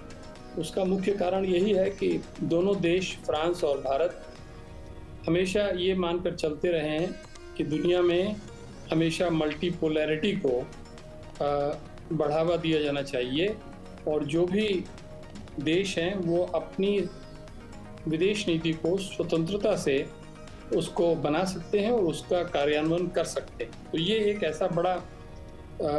एकता का बल है जो हम दोनों को साथ रखता है। इसके अलावा बाकी तो और बहुत सारी बातें जो आपने स्वयं कही हैं, संस्कृति, कला, इतिहास, जनता से जनता का मेल, वो सब ज़रूरी है। और मैं विशेष रूप से कहना चाहूँगा कि फ्रांस के बारे में थोड़ा बहुत मैं जानता हूँ। सबसे पहली पोस्टिंग मेरी भारतीय एम्बेसी पेरिस में ही हुई थी जी। वहाँ पर फ्रेंच भाषा सीखने का अवसर मिला था, और उस ज़माने से आज के ज़माने तक फ्रांस में जो भारत के प्रति दृष्टिकोण है, भारत के प्रति जो परसेप्शन से छवि है, वो पूरी तरह से बदल चुकी है और इसमें कोई संदेह नहीं है कि आज जो सम्मेलन हुआ है उसकी सफलता में हमारे जो मुख्य देश हैं उनका हाथ रहा है। फ्रांस का जरूर इस बारे में। सर मैं एक चीज इसी के साथ आपसे जोड़ के पूछना चाहूंगा, क्योंकि India middle east European economic corridor की भी आज लॉन्चिंग हुई है, इसकी शुरुआत हुई है। फ्रांस के राष्ट्रपति की भी मौजूदगी वहां पे थी, तमाम विश्व नेताओं के साथ में। ये जो कनेक्टिविटी का बढ़ता दायरा है भारत से लेकर मिडिल ईस्ट और यूरोपियन देशों तक, ये आपको दिखाता है कि कनेक्टिविटी को लेकर किस प्रकार से हम आगे बढ़ रहे हैं। और ये सिर्फ आपसी जुड़ाव ही नहीं बल्कि कई प्रकार के संदेश भी अपने आप में दुनिया भर को देता है। किस तरह से आप देखते हैं इसको? जी हाँ, वेस्ट एशिया जो है, या जिसे मिडिल ईस्ट कुछ लोग कहते हैं, ये एक ऐसा क्षेत्र है जो कि यूरोप और भारत के बीच में है। भारत का इससे ऐतिहासिक संबंध रहा है और ये जो इकोनॉमिक कॉरिडोर या कनेक्टिविटी कॉरिडोर की बात आज आगे बढ़ी है, दो बातें मैं स्पष्ट करना चाहूँगा कि ये प्रत्यक्ष रूप से G20 का प्रोजेक्ट नहीं है, मगर G20 के सम्मेलन का पूरा लाभ उठाते हुए जो भी संबंधित देश थे उनके नेताओं ने अपनी अलग से बैठक में शामिल होकर और पहले से जो तैयारी का काम चल रहा था उसको आगे बढ़ाते हुए अपना अनुमोदन किया है। और इसकी आपने जैसा स्वयं कहा, इसके आर्थिक जो लाभ होंगे वो न केवल क्षेत्र को होंगे बल्कि उसके जितने भी पार्टनर्स होंगे उनको भी मिल सकता है। हमें ये ध्यान रखना पड़ेगा कि ये बिल्कुल अभी शुरुआत है इस प्रोजेक्ट की, समय लगेगा, मगर इसके परिणाम अंत में सभी देशों के लिए, उनके लोगों के लिए, उनके बिजनेस के लिए और उनके नेतृत्व के लिए अच्छे होंगे, ऐसा माना जाता है। खास तौर से इसलिए क्योंकि इस क्षेत्र में बहुत वर्षों से लड़ाइयाँ होती रही हैं और यदि अब ये क्षेत्र पूरी तरह से विकास के रास्ते पर चल पड़ेगा, विकास पर अपना फोकस करेगा, तो निस्संदेह शांति बनाने के यत्न में जो भी पुराने संघर्ष हैं वो धीरे धीरे समाप्त होंगे, ऐसी आशा कर सकते हैं। जी, अम्बेसडर भाटिया, हम बात कर रहे हैं लगातार जिस तरह से आज रात का रात्रि भोज का आयोजन हो रहा है, हम ये भी देखते रहे हैं कि पिछले अगर हम 10 साल की बात करें, प्रधानमंत्री नरेंद्र मोदी जो तमाम आमंत्रित देश हैं G20 में, इनमें से बहुत से ही देशों के साथ और लगभग सभी देशों के साथ द्विपक्षीय संबंध भी हैं। क्या आप ये मानते हैं कि प्रधानमंत्री अपने जब दौरे करते रहे हैं इन तमाम देशों में तो भारत की संस्कृति को इन देशों से जोड़ते रहे हैं? आज जब ये तमाम राष्ट्राध्यक्ष भारत पहुंचते हैं, दिन भर की बड़ी मुलाकातों और ठोस मुद्दों पर मंथन के बाद ये जो वक्त है रात्रि भोज का, मुलाकातों का, क्या आपको लगता है ये भी एक सॉफ्ट डिप्लोमेसी में एक बड़ी भूमिका अदा करते हैं? निस्संदेह मैं एक स्कॉलर के रूप में, क्योंकि मैं तो बहुत वर्षों पहले विदेश सेवा से रिटायर हो चुका हूँ, मगर पिछले 13-14 सालों में researcher, scholar, think tank leader के रूप में काम करता रहा हूँ। तो स्कॉलर के रूप में मैं ये कह सकता हूँ कि आज भारत के पास एक फॉरेन पॉलिसी प्राइम मिनिस्टर है, यानी एक ऐसा प्रधानमंत्री जो बहुत सक्रिय विदेश नीति में विश्वास रखने के लिए सारी दुनिया में जाना जाता है। और ये विशेष रूप से एक हमारे लिए बड़ा एसेट है, क्योंकि प्रधानमंत्री ने दुनिया के विभिन्न क्षेत्रों के नेताओं से एक बहुत गहरे व्यक्तिगत संबंध बना लिए और उसका परिणाम ये है कि अगर कोई मसला अधिकारियों के स्तर पर, डिप्लोमेट्स के स्तर पर नहीं सुलझ पाता है, तो जब राजनीतिक नेताओं के स्तर पर जाता है तो उसको सुलझने में बहुत ज़्यादा समय नहीं लगता है। और ये आज ही हमने देखा, जब आज इतिहास बना, जैसा मैं कह रहा था कि एक तरफ तो लोग सोच रहे थे कि साहब दूसरे दिन के अंत में 12 बजे रात तक भी अगर घोषणा पत्र छप जाए तो बहुत बड़ी चीज़ होगी, मगर तकरीबन 24 घंटे पहले इस परिप्रेक्ष्य में कि पिछले 9 महीनों में ना ऑफिशियल स्तर पर ना ही मंत्रियों के स्तर पर एक भी not a single consensus document had emerged. तो उस परिप्रेक्ष्य में हमें सोचना पड़ेगा कि कैसे एकाएक इतने बड़े मामलों पर सारे पूरे 100% कॉन्सेंसस से समझौता हो गया। और इसमें कोई संदेह नहीं है कि स्कॉलर्स मानेंगे कि इसमें प्रधानमंत्री की भूमिका, अहम भूमिका है हमारे देश के राजनीतिक मिस्टर भाटिया, एक चीज़ मैं इस वक्त आपसे ज़रूर समझना चाहूँगा, क्योंकि हम देखते हैं कि जब डिप्लोमेसी की बात होती है तो उसमें बहुत सिंबलिज्म भी एक तरीके से दिखाई पड़ता है, जहाँ एक प्रतीकात्मक एक बहुत मायने रखती हैं वस्तुएं और चीज़ें। इस वक्त हम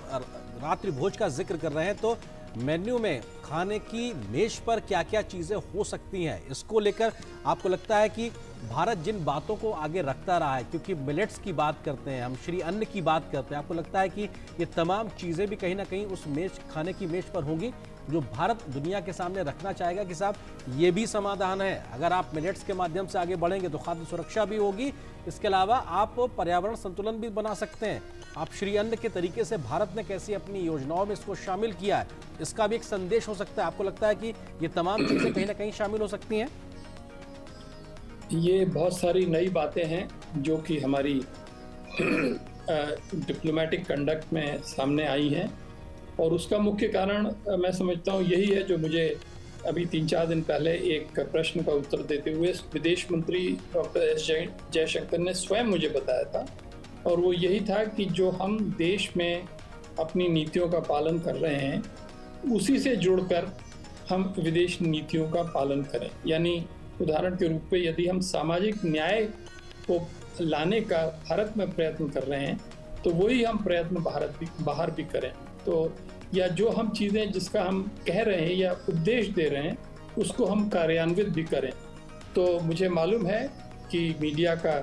बहुत रुचि है कि भाई आज का मेन्यू रात्रि भोज का मेन्यू क्या होगा, तो इस बारे में आपको अच्छी तरह से पता है कि ये सब कुछ निर्णय मेजबान अंत में लेते हैं। राष्ट्रपति ने स्वयं उनसे सलाह लेकर मेन्यू बना होगा, सारी तैयारियां हुई होंगी, और यदि उसमें हमने कुछ नई चीज़ें रखी हैं, मिलेट के बारे में कुछ डिशेस बनाई हैं, तो ये पहली दफ़ा नहीं होगा, पहले भी हाल के हफ्तों में ये बात की गई है, और उसका एक प्रतीकात्मक महत्व है, सिंबॉलिक इम्पोर्टेंस है, और मैं समझता हूँ कि ये भी हमारे जो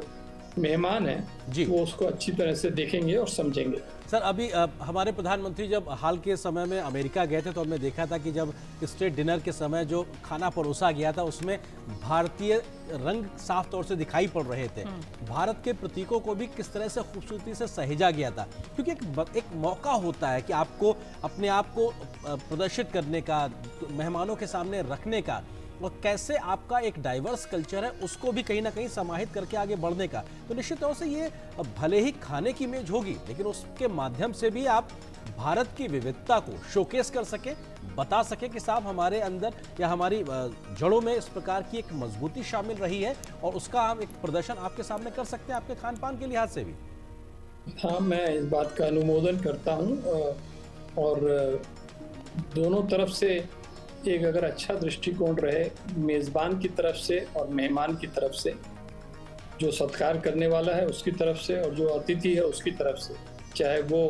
रात्रि भोज वॉशिंगटन में हो रहा हो या पेरिस में हो रहा हो या दिल्ली में हो रहा हो, हमारा सबसे बड़ा धर्म यह है कि अतिथि को हम प्रसन्न करके उसको सुविधा के अनुसार उसको अपने घर में अच्छी तरह से सत्कार करके वापस करें, और साथ ही साथ उसका ये बड़ा मन होता है कि जब हम भारत आए हैं तो भारत की कला, संस्कृति, इतिहास, यहाँ का हैंडीक्राफ्ट, यहाँ के विभिन्न प्रकार के खाने पकवान, उन सब का स्वाद लिया जा सके, एक इंडिया एक्सपीरियंस किया जा सके। तो उस दृष्टि से मैं कह सकता हूँ, जो बार बार चीन के बारे में कहा जाता है, मैं कह सकता हूँ कि G20 की summit, it is a summit with Indian characteristics, यानी ये एक ऐसा सम्मेलन है जो भारत की पूरी छवि से जुड़ा हुआ है, उन दोनों चीज़ों को अलग नहीं किया जा सकता है। और ये बात मैं समझता हूँ जो हमारे सारे महत्वपूर्ण अतिथिगण आए हैं वो इस बात को लेके जाएंगे, उन्होंने जो यहाँ से फ़ोटो खींची होंगी, जो वीडियो बनाए होंगे, जो उन्होंने नोट किया होगा, क्योंकि विदेशी पत्रकार वगैरह जो मुझसे मिल रहे हैं वो बराबर इस बात को कह रहे हैं कि this is a G20 summit with Indian characteristics. जी, एम्बेसडर भाटिया, शेरपा अमिताभ कांत ने कहा था कि action oriented New Delhi declaration है।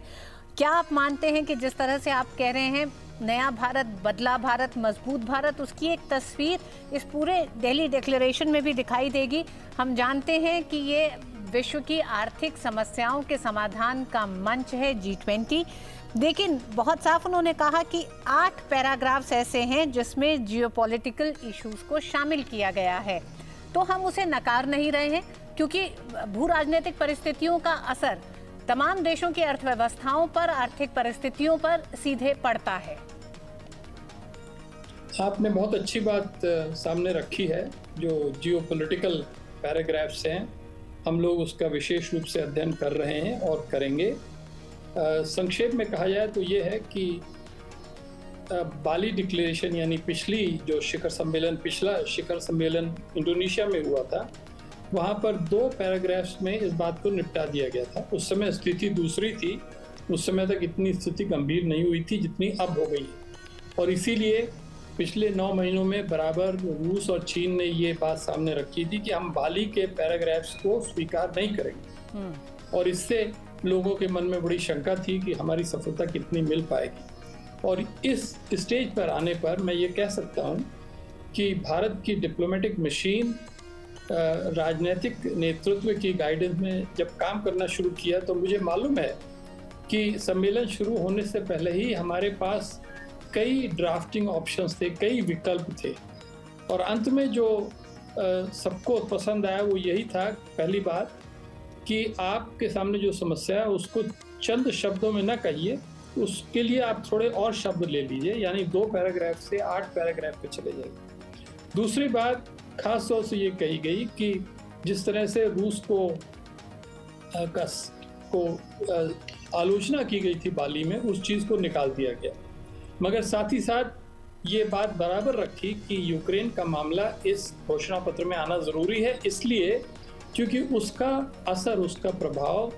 देशों की आर्थिक व्यवस्था पर बहुत ज़्यादा पड़ा है, खास तौर से विकासशील देशों की अर्थव्यवस्था पर, और इसलिए ज़रूरी है कि हम उसको अच्छी तरह से विस्तार से अपनी बातें रख दें, जिस पर कि दोनों पक्षों को कोई आपत्ति न हो, और यही हुआ जी, और इसीलिए समझौता बन पाया। जी भाटिया जी, आपको रोकना चाहेंगे क्योंकि कुछ जानकारी हम मेन्यू की बात कर रहे थे कि क्या कुछ खाने के पकवान में हो सकता है। जी हाँ, अभी कुछ जानकारी आई है, उसको साझा करना चाहेंगे दर्शकों के साथ में। शुरुआती व्यंजन के तौर पर पात्रम का जिक्र है, ताजी हवा का झोंका, दही के गोले और भारतीय मसालेदार चटनी से सजे कंगनी श्री अन्न लीफ क्रिस्प, इसका जिक्र किया गया। मुख्य भोजन के लिहाज से अगर बात की जाए तो वन वर्णम मिट्टी के गुण वाला,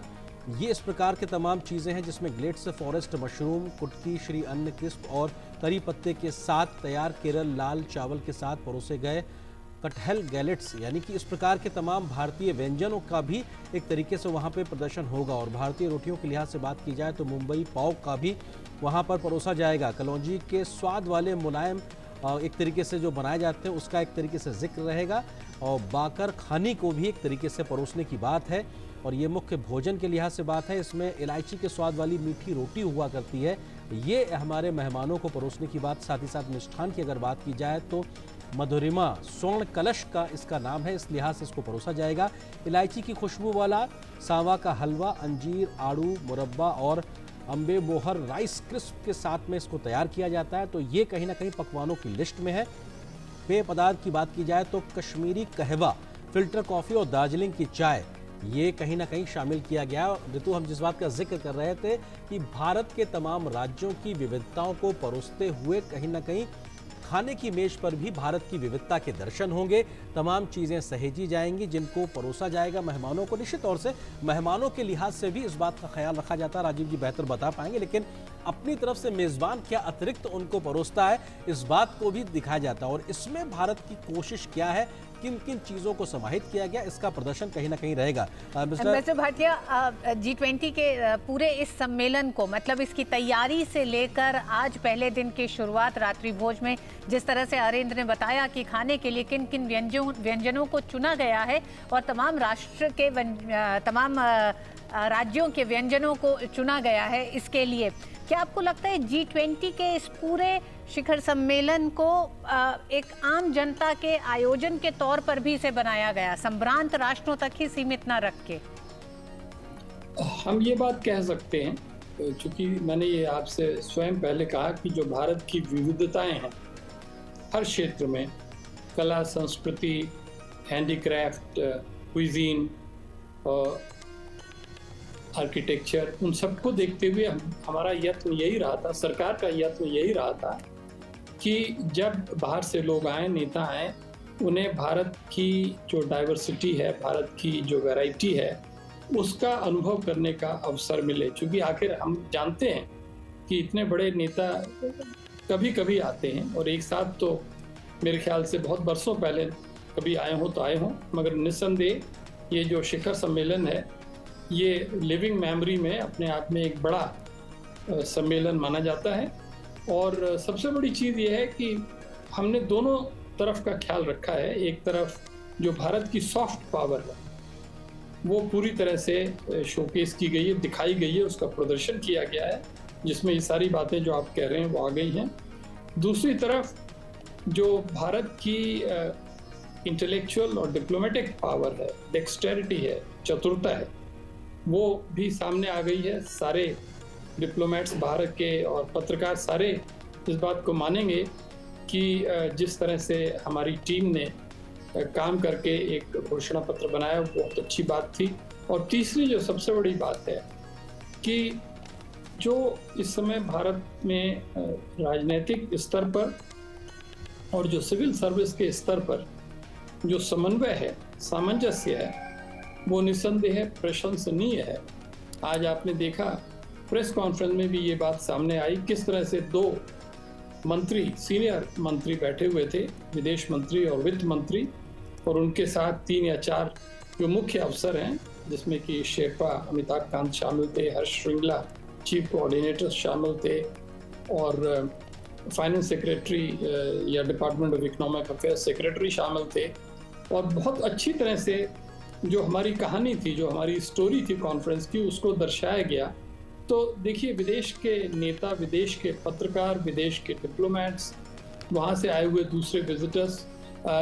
नेताओं की पत्नियाँ, वो अपने आप में बहुत ज़रूरी हैं, महत्वपूर्ण रोल अदा करती हैं। उन सब ने आज भारत की एक ऐसी छवि देखी है, आज नहीं कल से आए हुए देखी है और कल तक देखेंगे। उसको मैं समझता हूँ वो बहुत समय तक अपनी स्मृति में बनाए रखेंगे और ये मान के चलेंगे कि भारत तेजी से बदल रहा है और भारत के सामने पूरी दुनिया की जो स्टेज है उसमें एक अहम भूमिका निभाने के लिए भारत पूरी तरह से कटिबद्ध है। सर, जो दिल्ली डिक्लेरेशन में जो तमाम महत्वपूर्ण बातों का जिक्र किया गया है उसमें इस बात को भी रेखांकित किया गया है कि ये तस्वीरें इस वक्त इटली की प्रधानमंत्री जॉर्जिया मेलोनी, इस वक्त प्रधानमंत्री उनका स्वागत करते हुए राष्ट्रपति द्रौपदी मुर्मू। निश्चित तौर से मेहमानों के आने का सिलसिला लगातार जारी है। हमने देखा कि कैसे जब आज इंडिया, मिडिल ईस्ट और उसके साथ साथ यूरोपियन यूनियन तक कॉरिडोर की, इकोनॉमिक कॉरिडोर की बात हुई थी, तो उस वक्त भी हमने देखा कि इटली किस प्रकार से उसमें साझा था। साथ ही साथ जब ग्लोबल बायोफ्यूल अलायंस का शुरुआत हुई है उसमें भी इटली भारत के साथ खड़ा नजर आ रहा है। तो अपने आप में ये दिखाता बताता है कि आखिर कैसे तमाम मंचों पर तमाम देशों के साथ में भारत के बढ़ते सहयोग अपने आप में इस बात को इंगित करते हैं कि भारत के साथ मिलकर विश्व की बेहतरी के लिए कदमताल करने को आज तमाम देश तैयार नजर आ रहे हैं, क्योंकि तमाम वैश्विक चुनौतियों के लिए भारत एक समाधान देता नजर आ रहा है। इंटरनेशनल सोलर अलायंस हो या फिर बायोफ्यूल अलायंस की बात हो। अमृता भाटिया, आपको लगता है कि ये भी अपने आप में एक बड़े महत्वपूर्ण इनिशिएटिव्स हैं और भारत के माध्यम से, चाहे योगा की बात हो, इंटरनेशनल ईयर ऑफ मिलेट्स की बात हो, या फिर किस तरीके से इंटरनेशनल सोलर अलायंस की शुरुआत की गई हो, मिशन लाइफ की शुरुआत की गई हो, और आज इस प्रकार के 2 बड़े इनिशिएटिव्स भी देखने को मिले हैं। बायोफ्यूल इनिशिएटिव्स को आप किस तरह से देखते हैं, क्योंकि ये न सिर्फ हर एक देश के किसानों की बेहतरी के लिए है बल्कि दुनिया में फॉसिल फ्यूल्स के इस्तेमाल को कम करेगा, पृथ्वी के संरक्षण को भी फायदा देता नजर आएगा। स्वच्छ ऊर्जा को लेकर एक ग्लोबल इकोसिस्टम बनाने का एक बड़ा प्रयास 2015 के इंटरनेशनल सोलर अलायंस के बाद। जी हाँ, ये सारे जो नए इनिशिएटिव्स हैं जिनके बारे में मैं ऐसा तो नहीं कह सकता हूँ कि मैं सबके बारे में विशेषज्ञ हूँ और सबके बारे में पूरी तरह से जानता हूँ, मगर जो उसका पॉलिटिकल और डिप्लोमेटिक प्रभाव है उसके बारे में मैं ज़रूर कह सकता हूँ कि इन सब इनिशिएटिव्स से, इन सब अलायंसेस से एक बात ज़रूर विश्व के सामने आ चुकी है, वो ये कि भारत में इस समय एक ऐसी ऊर्जा है जिसकी वजह से नए विचार, नए कॉन्सेप्ट, नए इनिशिएटिव्स बराबर आ रहे हैं। अब हमें, हमारी जिम्मेदारी बन जाती है कि हमको पूरी तरह से उनको कार्यान्वयन करना पड़ेगा, और वो तभी मुमकिन है जबकि दूसरे देशों का पूरा सहयोग मिले। आज इस नई दिल्ली घोषणा पत्र के द्वारा वो सहयोग हमें मिला है, और इसमें कोई संदेह नहीं है कि जब ये G20 का कैरावान आगे बढ़ेगा तो भारत अपनी सीमा में रहते हुए पूरी तरह से जो आगे 2 प्रेसिडेंट बनेंगे नवंबर के बाद में, पहले ब्राज़ील फिर साउथ अफ्रीका, इन दोनों के साथ पूरा सहयोग करके, सहायता करके उनको भी उम्मीद करेगा कि वो भी उसी पथ पे चलेंगे जो कि आज G20 के नेताओं ने मिलकर बनाया है। और अंत में 2025 में 2026 में जब अमेरिका G20 का नेतृत्व करेगा, तब तक हमें उम्मीद करनी चाहिए कि दुनिया की दिशा, दुनिया की स्थिति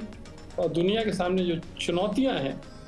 उनमें बहुत कुछ सुधार आ चुका होगा। सर, एक और जानकारी जो अभी इस वक्त निकल के आई है, जहां पर ये डिनर राष्ट्रपति द्रौपदी मुर्मू जी के माध्यम से दिया गया है विश्व के नेताओं के, तो निश्चित तौर से भारतीय व्यंजन के साथ साथ भारतीय संगीत का भी एक तरीके से वहां पे प्रदर्शन है। और इस बात की जानकारी है कि संगीत मंडली गंधर्व अतोघम का जिक्र है, जिनके माध्यम से भारतीय वाद्य यंत्रों का, भारतीय परंपरा को वहां पे सामने रखा जाएगा मेहमानों के सामने। इसके बारे में जानकारी, गंधर्व अतोघम एक अद्वितीय संगीत संयोजन है जिसमें भारत भर के जो संगीत वाद्य यंत्रों का उत्कृष्ट सहवादन होता है। इसमें शास्त्रीय वाद्य यंत्रों के सामूहिक वादन के साथ हिंदुस्तानी, कर्नाटक, लोक और समकालीन संगीत की प्रस्तुति है। इसका वादन विलंबित लय यानी धीमी गति से शुरू होकर मध्य लय यानी मध्यम तेज गति से होता हुआ द्रुत लय यानी तेज गति पर समाप्त होता है। इसमें 77 प्रस्तुतिकर्ता हैं। इसमें 11 बच्चे, 14 महिलाएं, 5 दिव्यांगजन और 24 युवा कलाकार शामिल हैं, जिनको 23 पेशेवर कलाकारों द्वारा सहयोग प्रदान किया गया है। वे भारत के विभिन्न क्षेत्रों से आते हैं और अपनी पारंपरिक वेशभूषा पहने हुए हैं। निश्चित तौर से ये तमाम जानकारियां जो धीरे धीरे इस वक्त आ रही हैं, अपने आप में बेहद महत्वपूर्ण ऋतु। जी, एम्बेसडर भाटिया, हम जानते हैं कि प्रधानमंत्री नरेंद्र मोदी जब विदेश यात्रा पर भी जाते हैं या फिर विदेशी मेहमान जब आते हैं उनसे मुलाकात करने, तो वो जिस तरह के